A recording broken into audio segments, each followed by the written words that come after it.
Hello everyone, today we are going to talk about system theory of management.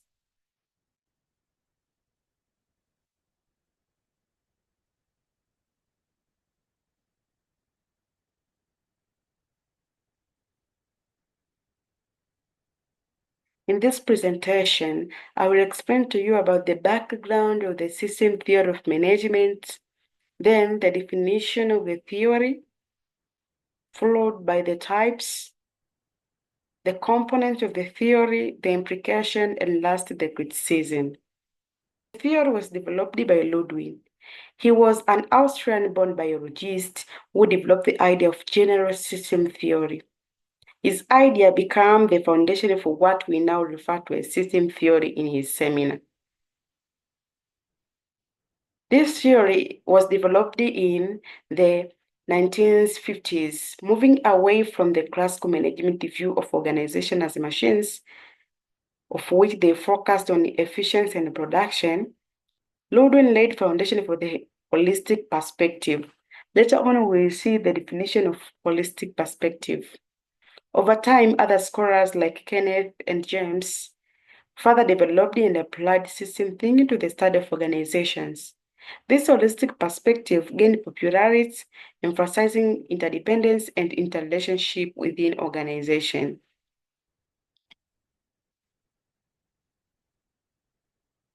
Before we understand the definition of the system theory of management, let's first understand the definition of system. A system is a set of things working together as a parts of mechanism or an interconnecting network to achieve goals. According to Ludwig, system theory of management introduced the concept of organization as a complex system with interconnected parts working together towards a common goal.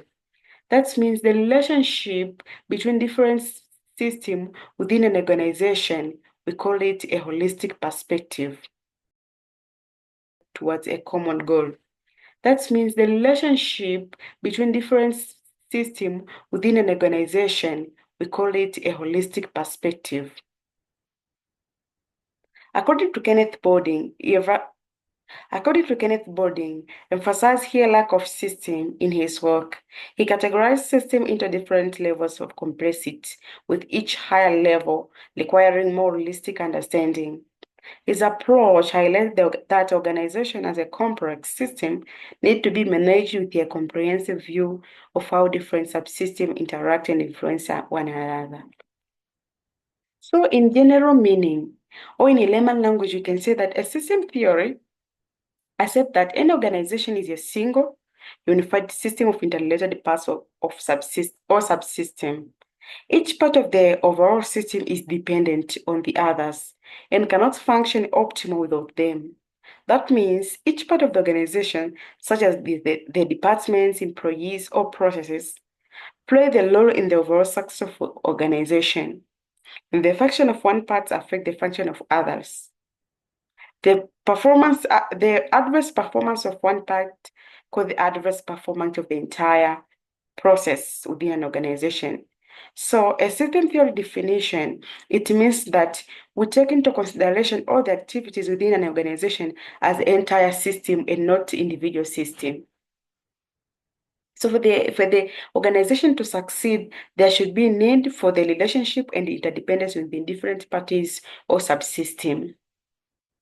We have two types of theory of management. We have the open system and the closed system.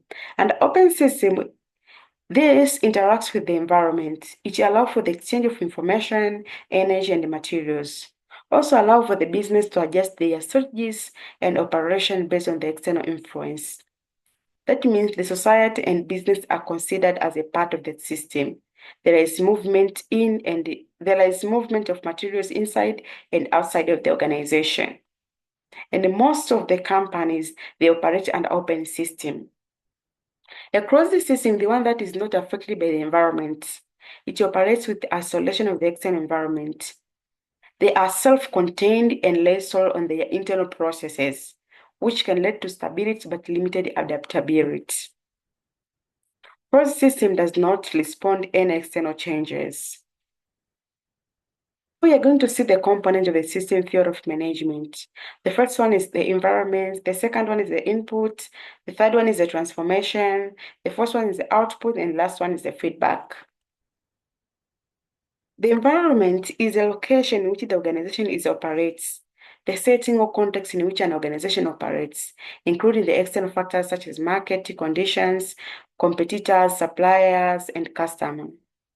Furthermore, it includes the resources or the movement of the resources outside of the company. We have the inputs. These are the resources or materials and information that an organization receives from its environment to scale out its operation. This includes raw materials, human resources, technology, and financial resources. We have the other components, transformation process. These are the activities and processes within the organization that converts inputs into output. It involves planning, decision-making, coordinating, and also require the use of tools, which it may also acquire from the environment, such as machines, which used to produce commodities. We have the output. This is the final product, service, or outcome that results from the transformation process and are derived to the external environment. And last one, we have the feedback. These are the information received from both internal and external sources like customer review, which helps to evaluate the organization performance, effectiveness, and efficiency. Feedback is used to make necessary adjustment and improvement to the system.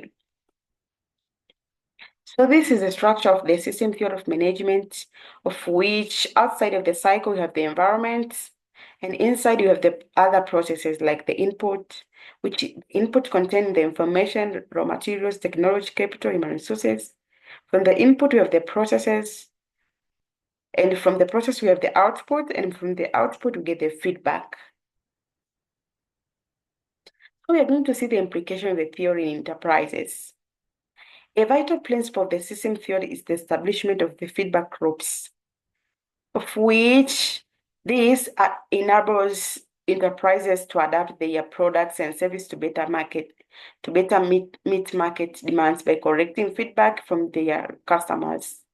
This proactive approach not only helps maintain a loyal customer base, but also strengthens the company's reputations in the market.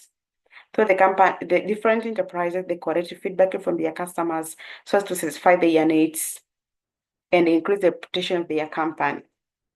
We have the holistic management approach, which advocate for viewing the enterprises as a cohesive unit. This perspective encourages enterprises to integrate collaboration and optimize performance, of which the decision and management are considered the entire system and not individual system. Also, we have the environment adaptability, which is essential for navigating market fluctuations, economic changes, and emerging trends. Different companies shifted their operations so as to adapt the new changes in the external factors and the way of competition, especially for those who operate an open system. It's easy for them to adapt to any changes in the environment. Like during the COVID-19, most of the companies, they shifted from providing their services at their physical to the digital platforms. Also, the system theory emphasizes the importance of collaboration and networking. Enterprises forming strategic partnership and networks that can enhance resources and drive innovation and increase market access. So we are going to see the criticism of the theory. The system theory of management has first criticism due to its abstract nature and lack of specific guidelines. Some find the theory too simplistic to address complex organizational structure effectively. Critics argue that the broad scope of the system approach may not provide practical solutions for specific issues. The theory's focus on a collective goal may not align well with individual motivation, leading to a challenge in motivating employee. So if you find this video interesting, please don't forget to subscribe. Thank you.